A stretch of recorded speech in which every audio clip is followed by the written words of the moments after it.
anaficha rangi ya mtu huyu. Na urefu ni huu. Ni nani? Ni mtu mzima, anafanana kama huyu, sio huyu.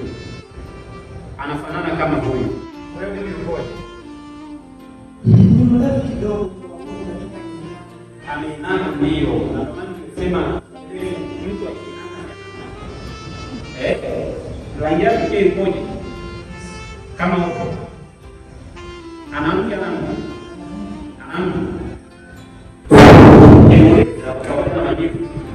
Alisha kaliwa kuna nyumba ilikuwa na kitanda cha mianzi. Unajua anakusikia sasa tunawatoa. Na wewe ndio maana mume wako alikuwa shike pesa ni kwa sababu yeye anafanya kazi, wewe utamdhulumu, wanamkataa. Alishawahi kufanya kazi hata kusaidia mafundi. Wanamwacha kusaidia mafundi. Zambi yako hapa. Fundi seremala kishawaida juu. Rangi ya kishawaida.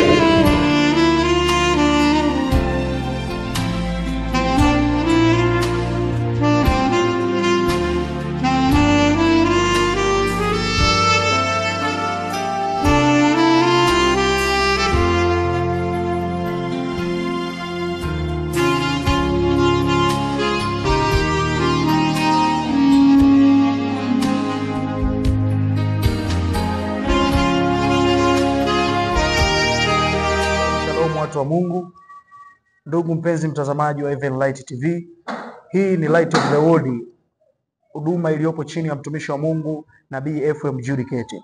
Na kama unavyoona siku ya leo nipo na mgeni hapa. Mgeni, karibu sana. Asante. Kwanza kabla yote ningependa nitambue jina lako, unaitwa nani? Habari za huduma hii ya Light of the World ulizipata kupitia wapi? Naitwa Helen Mlunga. Habari ya Light of the World nilipata kupitia jirani yangu. Ndio, kupitia anasali madhabahu. Anasali kwenye madhabahu hii. Ndio. Okay. Sasa ningependa kujua siku ya kwanza ulipofika hapa Light of the World na ulipokutana na mtumishi wa Mungu ilikuwaje au ulijisikiaje? Nilijisikia raha sana. Akaniona akaja akaniuliza maswali. Na alivyokuuliza alizungumza nini juu ya maisha yako? Pengine labda kitu alichozungumza juu ya maisha yako, kinachoendelea juu ya maisha yako ni kitu gani ambacho unaweza ongelea kwamba mtumishi wa Mungu alizungumza juu ya maisha yako? Aliniuliza tu maswali. Alikuuliza maswali? Ndio. Maswali gani? Kuna mtu anaanza kuleta mfano. Kuna mtu anaonekana ni mrefu, ana umvi kichwani kidogo, anakaa nyumba yake ka udongo. Tena nyumbani kwake pale kuna miti mingi. Ndio, alikuuliza hilo swali? Ndio. Na alipokuuliza ulikuwa na utambuzi wa mtu aliyekuwa anamfananisha na huyo mtu alikuwa anakuuliza? Ndio, nilikuwa na utambuzi. Nikaja ambaye ni nani? Yeye ambaye ni shangazi kwangu. Ni shangazi? Ndio alikuwa anafanania na huyo mtu ambaye alikuwa anaonyesha kwenye mfano. Ndio. Baada ya hapo akaninyanyua, nikaja huko madhabahu akaniombea. Akakuombea. Baada ya kuombewa nini kinaendelea kwenye maisha yako?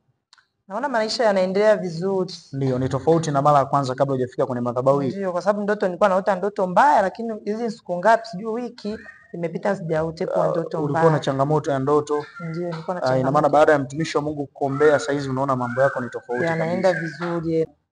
Mtu wa Mungu unayetazama Heaven Light TV masaa haya, huyu ni mgeni ambaye alikuwa anazungumza mambo mbalimbali mara baada ya kufika kwenye madhabahu ya Light of the World na kukutana na mtumishi wa Mungu Prophet FM Judy Kete. Alitabiriwa mambo mbalimbali na aliongelewa mambo mbalimbali ambayo mtumishi wa Mungu alikuwa anaona juu ya maisha yake, na anathibitisha kuwa yale mambo yalikuwa ni ya kweli ambayo mtumishi wa Mungu alikuwa akiyazungumza. Baada ya kuombewa na mtumishi wa Mungu anaona mabadiliko.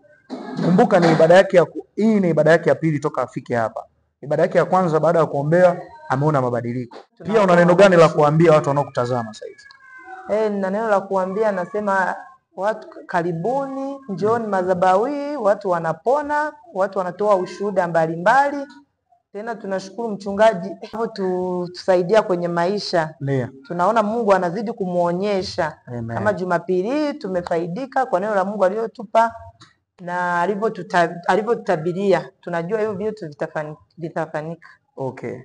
Nakaribisha sana. Hii ni Heaven Light TV, nuru ya ulimwengu.